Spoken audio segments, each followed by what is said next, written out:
Content marketing কী এবং কীভাবে করতে হয় এর বিস্তারিত কিন্তু আমরা গত একটা ভিডিওতে দেখেছি। সেইখানে কন্টেন্ট মার্কেটিং কী কীভাবে করবেন তা আমি বিস্তারিত দেখাইতেছি।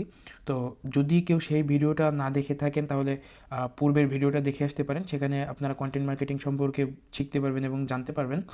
তো আজকে কন্টেন্ট মার্কেটিং রিয়েল লাইফের একটা কেস স্টাডিজ শেয়ার করবো আপনাদের মাঝে, যেটা আমার ক্লায়েন্টের জন্য করা। তো রিয়েল লাইফ কেস স্টাডিজ কীরকম আপনাদের চলেন দেখাই।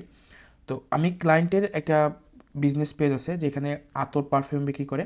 তো আতর পারফিউম এটা হচ্ছে তার পেজের নামই ক্লাস। তো এটা হচ্ছে তার পেজ, এখানে তারা মূলত আতর এবং পারফিউম বিক্রি করে। তো এইটা বাংলাদেশি কোনো আতর বা পারফিউম না, এখানে যে আতরগুলো বিক্রি করা হয় সব ইম্পোর্ট করা বাহিরের দেশে, বেশিরভাগ ইন্ডিয়া, সুইজারল্যান্ড, ফ্রান্স, দুবাই, এরপর আরব আমিরাত, এগুলো থেকে, সৌদি আরব, এগুলো থেকে সংগ্রহ করা হয় আর কি। তো এইখানে যে আতর পারফিউমগুলো আনা হয়, কিছুদিন আগে একটা আতর আনা হয়েছে ইন্ডিয়া থেকে, ভ্যাম্পায়ার ব্লাড, বর্তমান ইউরো ভ্যালি কোম্পানির ভ্যাম্পায়ার ব্লাড। তো বাংলাদেশে কি হচ্ছে, অনেকে 15 থেকে 20 টাকা, 30 টাকা, 50 টাকা আপনার পার মিলি, অর্থাৎ 1 মিলি আতর 13 টাকা, 14, 15, 20 টাকা করে বিক্রি করতেছে। এগুলো বাংলাদেশি কেমিক্যালযুক্ত আতর, যেগুলো এই যে মিটফোর্ড, গুলিস্তানে তৈরি করা হয়ে থাকে। তো এইগুলোর সাথে যদি কাস্টমার আমাদের এই বিজনেসের যেগুলো ইন্ডিয়া থেকে ইম্পোর্ট করা অরিজিনাল ইউরো ভ্যালি কোম্পানির ভ্যাম্পায়ার ব্লাড আতর বা অয়েল, এটার সাথে মিলায়, তখন কিন্তু জিনিসটা এক হবে না। তো এইটা নিয়ে একটা সমস্যায় পড়ছি আমি, যখন এই বিজনেসের জন্য বা এই ভ্যাম্পায়ার ব্লাডগুলো ভালো দামে বিক্রি করতে গেছি, যেহেতু এগুলো ইম্পোর্ট করা এবং বেশ টাকা খরচ করে ইম্পোর্ট করা, এখানে দামগুলো একটু বেশি হবে, এটাই স্বাভাবিক, অরিজিনাল যেহেতু। তো যখন এটা বিক্রি করতে গেছি একটু দাম বেশি হয়েছে, তখন অনেকে এসে প্রশ্ন করতেছে, ভাই আপনাদের থেকে কেন এত দাম দিয়ে আতর কিনবো, এই আতরগুলো তো বা আমরা পাচ্ছি 50 টাকায় 3 মিলি বা 100 টাকায় 6 মিলি আতর পাচ্ছি, সেখানে আপনাদের এত কেন দাম। তো এই যে একটা সমস্যায় পড়ছি আমি, যে কাস্টমার কম দামে বাংলাদেশ থেকে আতর কিনতে পারতেছে, কিন্তু তারা বুঝতেছে না এই আতরগুলো তাদের জন্য ক্ষতিকারক, এই আতরগুলো তাদের জন্য শরীরের কিডনি, লিভার, এমনকি ক্যান্সার পর্যন্ত হইতে পারে, চুলকানি, র্যাশ পর্যন্ত হইতে পারে, কারণ এগুলো সম্পূর্ণ কেমিক্যাল দ্বারা তৈরি। এখানে অয়েলের সিটে ফোটা আছে কিনা সন্দেহ। তো ওই আতরের সাথে এগুলো মিলাইলে তো হবে না। তখন যে আমি একটা সমস্যায় পড়ছি, কাস্টমারকে বুঝাইতে হবে যে আমার আতর কিন্তু ভাই বাংলাদেশি বা নর্মাল কোনো আতর না, এগুলো কিন্তু কেমিক্যালযুক্ত আতর না, এগুলো বাহিরের থেকে। তখন আমি কি করছি দেখেন, একটা ভিডিও বানাইছি, এই ক্লায়েন্টের জন্য একটা ভিডিও বানাইছি। দেখেন এই কন্টেন্টটা আমি রেডি করছি, এই পেজের কন্টেন্ট কপিরাইটিংগুলো তো আমারই করা হয়, কিন্তু একটু বাজেট লিমিটেশন থাকার কারণে ডিজাইনগুলো সুন্দর হয় না, সেরকম উন্নত হয় না, যার কারণে ডিজাইনে একটু সমস্যা আছে। তাছাড়া দেখেন ভিডিওটা, এখানের ভিডিওগুলো আমারই বানানো হয়। তো এটা আর কি, ভিডিওটা চলেন আপনাদের ভিডিওটা দেখাই।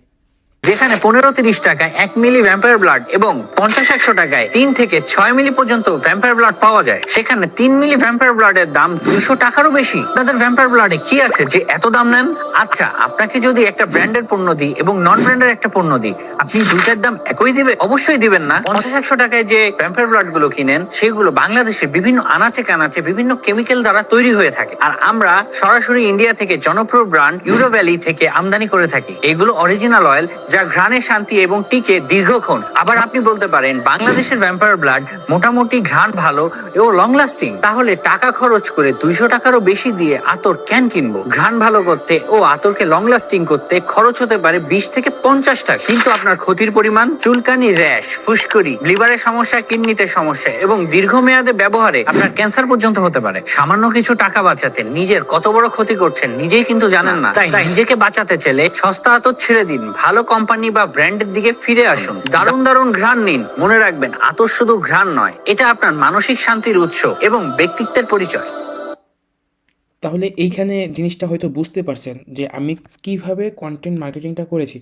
অর্থাৎ আমি যে একটা সমস্যায় ভুগতেছিলাম, আমার কাস্টমারের চাহিদা ছিল বা জানার ইচ্ছা ছিল, তারা বাংলাদেশে ভালো আতর 20-50 টাকায় কিনতে পারতেছে, কিন্তু আপনাদের আতর কেন কিনবো, এই প্রশ্নটা তাদের ছিল। এটাতে এখনও অ্যাড করা হয় নাই, করবো ইনশাল্লাহ। তো তাদের যে একটা প্রশ্ন ছিল যে আপনাদের 20-50 টাকার আতর রেখে আপনাদের থেকে এত দাম দিয়ে কেন আতর কিনবো, এখানে কিন্তু সেই উত্তরটা আছে। এরপরে কি আছে, যে বাংলাদেশে তারা 15-20 টাকা দিয়ে আতর কিনতেছে, এগুলো তাদের জন্য ক্ষতি, এইখানে কিন্তু সেই কথাটাও আছে। অর্থাৎ কাস্টমার এখন কি খুঁজতেছে বা তাদের মনে প্রশ্ন কি, বা তারা কি জানতে চাচ্ছে, কেন আমার পণ্য থেকে তারা দূরে সরে যাচ্ছে। আমি যে এই জিনিসটা বুঝতে পারছি যে আমার পণ্যের দাম তাদের কাছে বেশি মনে হচ্ছে, তারা বাংলাদেশে কম দামে পণ্য পাচ্ছে, কিন্তু আমার পণ্যের দামটা তাদের কাছে অনেক বেশি মনে হইতেছে। এই জিনিসটা আমি বুঝতে পারছি এবং এই গ্যাপটা আমি বুঝতে পারছি যে কেন তাদের কাছে এরকম দাম বেশি মনে হচ্ছে। এই যে তাদের আমি জিনিসটা বুঝতে পারছি এবং ঠিক সেই অনুযায়ী কন্টেন্ট তৈরি করছি এবং এটাই মূলত কন্টেন্ট মার্কেটিং। অর্থাৎ আপনার অডিয়েন্সের এখন চাহিদা কী বা তারা এখন কী জানতে চাচ্ছে, শুধু যে এটাই হবে তা না। আপনি এই পেজে ঘুরলে আরও এরকম অনেক কন্টেন্ট মার্কেটিং দেখতে পারবেন। আপনি এই পেজে এরকম কন্টেন্ট মার্কেটিংয়ের কেস স্টাডিজ হিউজ পাবেন এবং এগুলো হয়তো আরও তৈরি করা হবে ইনশাল্লাহ। অর্থাৎ কাস্টমারের চাহিদা কী, কখন সে কী জানতে চায়, ঠিক তার চাহিদা অনুযায়ী আমরা যখন এই পেজে কাজ করি, বিভিন্ন ধরনের মেসেজ পাই, বিভিন্ন ধরনের কমেন্ট পাই, তখন তাদের চাহিদা দেখে আমরা কন্টেন্ট তৈরি করি। এবং আরেকটা জিনিস কি, আমরা এইখানে কন্টেন্ট তৈরি করতে করতে অর্গানিকলি আপনার প্রচুর পরিমাণে ফলোয়ার আমরা বাড়াইতে পারছি। এটাতে যখন আমি কাজ শুরু করি তখন 8,000-এর মতো ফলোয়ার ছিল, এখন আছে 16,000। তো এগুলো কিন্তু সম্পূর্ণ অর্গানিক ফলোয়ার, কোনো অ্যাড রানের মাধ্যমে আসে না। এর পূর্বের 8,000 একটু অ্যাড রান ছিল কিছু, কিন্তু পরবর্তী এই 8,000 এটা সম্পূর্ণ অর্গানিক এবং এগুলো কন্টেন্টের মাধ্যমেই আসছে।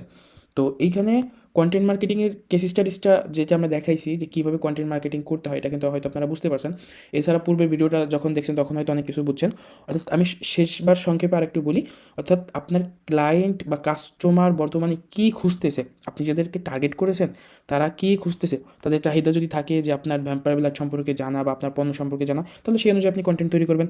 আপনার তাদের যদি মনে হয় যে দাম বেশি হচ্ছে, তাহলে কেন আপনার দাম বেশি আপনার পণ্যের সেটা তাদের বোঝান, সেইভাবে কন্টেন্ট তৈরি করেন।